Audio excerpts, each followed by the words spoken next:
My mean sister-in-law had a change of heart and invited my son to an adventure park with her daughter for a cousin's day out. And I agreed, but then 2 hours later, my niece called me, crying, "Mom said it's a little prank but he isn't waking up." I called the cops and rushed over. What happened next with Sil had her shake in her boots. I, female, 32, don't really have a very good relationship with my husband's, Jay, male, 33, family. We have been married for 6 years now and have a 4-year-old son, Aegon. Yes, we are Game of Thrones fans. Please don't come for me in the comments. My in-laws do not really like me because I'm not from the same culture as them. They are quite religious, but I lean towards agnostic, and they think that I am the reason why Jay has moved away from his faith. That is the farthest thing from the truth. He made those decisions himself long before he even met me, so I don't know where all the worry is coming from. Anyway, they have some preconceived notions about me. And though we are cordial now, we are certainly not close. After Aegon was born, things smoothed out a lot. Between my mother-in-law and me, she used to come over more, and as we talked to each other, she'd say, we were able to understand each other's perspectives better, which helped ease things out a lot. My father-in-law is mostly unbothered about all the family drama and he treats me with respect and doesn't interfere or meddle in our affairs, which is all I want. So things on that front are okay too. Moreover, both of them just dote on Aegon and he loves spending time with them. So yeah, even though things were a little icy in the beginning, it is much better now. And I can see how much this means to Jay, because he has always been close to his parents, even though they don't believe in the same things anymore. The problem is my sister-in-law. She's Jay's sister, Joanna, female, 40, and she has a 5-year-old daughter, Rachel. Joanna's husband left her 2 years ago because she was caught having an affair with his best friend. It was a mess altogether, and he fought tooth and nail to get Rachel's custody, but he only gets her on the weekends. That was a horrible time for the family, and though neither Jay nor I condone what Joanna did, we still knew we had to stand with her because we're family. It was during this time that I offered to keep Rachel with me while Joanna sorted out her stuff. It wasn't a big deal for me, honestly, because Aegon was the same age, approximately, and having a cousin to play with would be better for both of them. So Joanna used to drop Rachel at my place in the mornings, go sort out her court stuff, look for places to rent, jobs, etc., and then pick her up from my place in the evening. This went on for about a month and both Rachel and Aegon got used to each other's company. Naturally, when she took Rachel with her full time, Rachel was very upset. And Joanna, like a moron, took it as a slight to herself. She started feeling that Rachel preferred me over her, which was just not the case. She's a little kid and she doesn't think that way. I told Joanna repeatedly that Rachel liked playing with Aegon, which is why she liked my place more than theirs, and if an arrangement could be made to have them play together, the problem would resolve itself. I knew Joanna was bothered about this and I don't really blame her. Her emotions were all over the place even though she was the one who was cheating. Things got sour between us because she accused me of trying to steal her daughter. And that was when he told her that she should be thankful to us because we were helping her cheating. But on the contrary, she was the one pulling an attitude with us. She went low contact with us and it just hurt me a lot because the kids were suffering because of her. What she didn't know was that her ex-husband, Noel, was used to bring Rachel to our place during the weekends so that she would get to see again. He had sworn Rachel to secrecy, but all of us knew it was only a matter of time before she spilled the beans. She was just 3 at that time and she would eventually have told her mother, but all of us thought that it was worth the risk. When the big reveal finally happened, there was a lot of drama and mother-in-law and father-in-law had to intervene and asked her to stop being thick and think about her daughter instead. It took some convincing before she could finally see our side of things and agreed to have Rachel and Aegon play together. The thing is that the kids absolutely adore each other. They're like siblings and since they're so close in age, they gel really well together. It's honestly a delight watching them, especially since Jay and I had decided that we would have only one child. And I had always felt that not having a sibling is sad for a kid. But here we kind of have the best of both worlds. The kids took turns at each other's places. There were times Rachel came over and other times Aegon went to Joanna or even Noel, and most of the time they were at mother-in-law and father-in-law's place. Things were okay and never once did I suspect that Joanna was harboring such resentment against me for all these years. Had I known, I would have put Aegon's safety first and now I can't help but think that I have failed as a mother. For the last 2 years, things have been more or less fine with Joanna. The kids get along and that's what matters to me, so there's that. But all of this changed yesterday. Jay has been out of town for a week because of work. It's just me and Aegon at home, and even mother-in-law and father-in-law are on vacation. I suddenly felt really sad. Sick 2 days ago. I was running a temperature and feeling nauseous. It wasn't anything serious, but I still felt quite weak. I called a friend over and she helped me out. It was Rachel's turn to come home yesterday, but I didn't even have the energy to deal with one kid, let alone two. So I called up Joanna and asked her to cancel and told her that I was quite sick. She kindly offered to take Aegon for the day so that I could rest and recuperate. I thanked her profusely because he would get his day out with Rachel and I'd get some time to sleep and rest. We finalized the plan and Joanna said she would pick Aegon up and take both him and Rachel to the adventure park in town, and after that they could also have a sleepover at her place. This would tire them out completely and they could enjoy it, whereas I could get a full day to myself. I was very grateful for her gesture because she has very rarely shown me this kindness. I could never have guessed that something was amiss. I thought that she genuinely felt sorry for me and my sickness, which is why she offered to help. The next day, which was yesterday, she came around noon and took Aegon with her. I told her to keep giving me updates once in a while, and she told me that I had nothing to worry about and that he would be fine. The minute he went out the door, I simply crashed on the bed. I was still running a temperature and I needed sleep. Plus, I knew Aegon was safe and nothing would happen. He was with his aunt. What could even go wrong? So I had no stress or anxiety keeping me up. I don't know when I fell asleep, but at 2:05 p.m. I got a call from Joanna's number. It was actually the call that woke me up, and when I checked my phone later, it was a text. I realized that she had called me once before, but I had slept through it. And when I answered, I could hear someone crying on the other side and I just froze. He had hives all across his body and his face and eyes were swollen. I rushed him to the emergency and I was fuming all the way through. I wanted to slap the crap out of Joanna, but I knew that getting him to the hospital and caring for him right now had to be my priority and that she could be dealt with later. The doctors asked me if he had any allergies that could have brought about this reaction, and I said that he had always had a nut allergy and everyone was careful about it. He asked me if he had accidentally eaten something containing nuts, but I said that he wasn't with me and I brought Joanna. Joanna denied that he had eaten anything that had nuts in it. The doctor looked at us weirdly and said that he would keep him under observation for a while and that Aegon had to be monitored. This was when Rachel burst into tears and said that Marmee gave him my peanut butter sandwich even when I told her that he couldn't eat it. I saw red. I flung at Joanna and slapped her right there in the hospital in front of everyone. She tried lunging back at me but the nurses restrained her and the doctor rushed to check on Aegon. Joanna tried to yank Rachel away but Rachel was sobbing uncontrollably and was latched onto my leg as though her life depended on it. I felt so bad for the girl and I knew if she went back with her mother right now, Joanna would rip her apart. I called up Noel and told him that Rachel was safe, but he needed to come to the hospital. I wanted the right parent to be there with Rachel. Joanna was protesting and trying to create a scene, but when the nurses told her that if she kept up her behavior, she would be escorted out, she shut up. Noel came and Rachel ran to him and hugged him. He looked at both Joanna and me and realized that something major was up. It had been a couple of hours in the hospital by then, and Aegon was fine. They said that the allergic reaction had been controlled, but that as family, it was everyone's duty to be more careful about what he was eating. The doctor said that they would keep him overnight for supervision, and that he would be discharged the next day. Noel offered to drive me home, but I said I needed to talk about what happened and I needed both Joanna and Rachel there, which meant that he had to be there as well. We went to a dine-in to grab a bite and what Joanna told me just made me lose my crap all over again. I had composed myself a little in all those hours, but listening to that made my blood boil.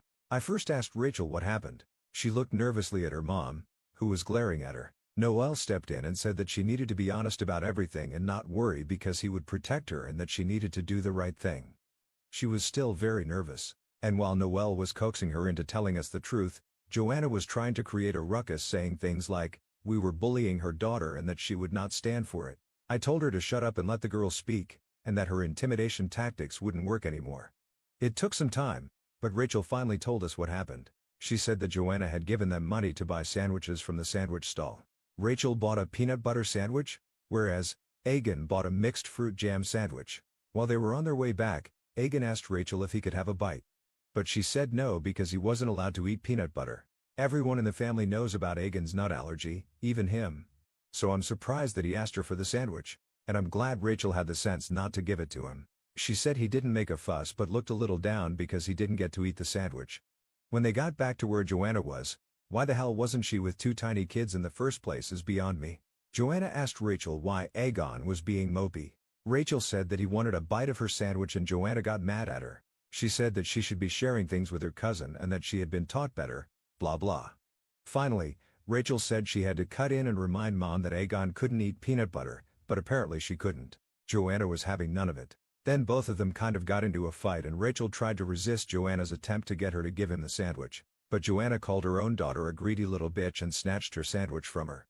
By this time Rachel said that both and she were crying. And she said that he would get sick, like Auntie told us, if he ate that sandwich, but Joanna said that this was just a harmless prank and nothing would happen to him. She gave him the sandwich, but by that time, Egan too was in tears and said that he did not want the sandwich and wanted to go back home, but Joanna literally force-fed him the sandwich. Rachel didn't use these exact words, but I know what Joanna was up to. It took every ounce of my strength not to lunge at Joanna and strangle her then and there. But I didn't want to do all of this in front of Rachel. The poor girl had had enough for the day. Once she was done, she was in tears again, hugged Noel and said that she wanted to go with him because mommy scares me, all this while Joanna was scoffing as if trying to discredit what Rachel was saying. Asked her if she had anything to say in her defense and she said that she had no need to defend herself from the likes of me. She said that if I chose to believe a 5-year-old over a grown woman I had to get myself checked because clearly there wasn't a single logical brain cell left in me. I didn't fight with her or press for justifications because I was thoroughly exhausted, but I did tell her that if she refused to tell me her side of the story, if there even was one, I would take Rachel's version as the truth and proceed accordingly. She told me that I didn't have the power to do anything and I just told her to watch out because she might be family, but Egan comes first for both me and Jay, and while I was being kind to her she had no idea what Jay would do when I told him. That's where the panic set in. She told me not to involve Jay because Rachel was lying. She then started rambling something about what had happened, but I told her to cut the crap. I had given her a chance to explain, but she blew it. So now she could deal with Jay herself. I walked out and let Noel and her sort their crap out about Rachel together. I felt bad about leaving Rachel behind, but I didn't have it in me to deal with that. I love the kid a lot, and I am so grateful to her for saving Egan's life by calling me, and I wish I could just take her away. But she has a father who needs to now step in. On my way back, I called Jay and told him everything. He was so stressed. He said that he was going to come back. I told him I had it under control and that they would discharge Egan the next day, but he was adamant. I didn't really stop him because I know he gets worried and gun to my head. I could have actually used the support. I know Egan is all better now and we needn't worry about anything, but I know for sure that I am not letting Joanna get away. She has deliberately endangered my child and she needs to pay for it. I don't know how she will, but I know that she will. I can never trust her with Egan again. And at this point, I'm even worried for Rachel. She was so petrified of her mother. I can't even imagine what goes on behind closed doors. Update 1. Sorry for the delay in the update. I know a lot of you were asking for it. Honestly, things have been so busy and stressful at home that it never even crossed my mind to check Reddit. Jay came back the next day and I hugged him so tight I think I displaced some of his organs. Egan was discharged. And he seemed okay, just tired. So we let him sleep for as long as he wished. I asked Jay if he had spoken to Joanna at all and he said that there was nothing to talk to her about and that he would never forgive her for doing something like this intentionally. Had it been a mistake, maybe there would have been a chance for forgiveness somewhere along the line. But Jay said that he just could not bring himself to be okay with this or forget it and move on. I asked him what we should be doing. I had initially thought that we could just tell the entire family what she had done so that there would be some outrage and we would not be questioned on our decision to go no contact with her. But when I proposed this, Jay looked at me like I was crazy. He said that we needed to do much more.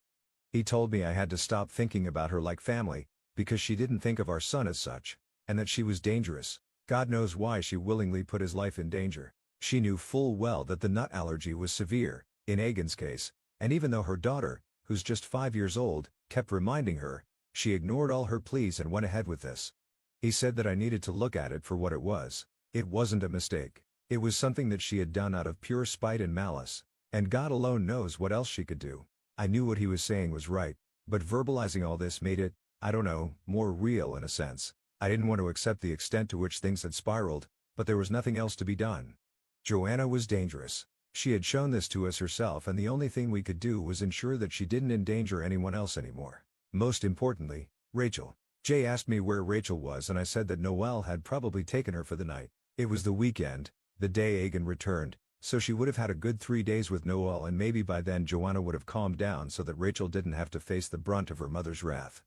Jay called up Noel and asked him how she was doing and he said that she was still very shaken up from yesterday and she just refused to go back to mom. Jay told me that this was the best time to call CPS and report her because no child should be this scared of a parent. For a moment, I thought maybe Rachel was scared because her version of the story wasn't the truth. It was a possibility. She was just 5. Maybe there was an unintentional mix-up of the sandwiches on her part, and she was scared that we would scold her, so she put the blame on Joanna. And Joanna played along because she didn't want Agan and Rachel's playtimes to stop over an innocent parent, albeit fatal, mistake.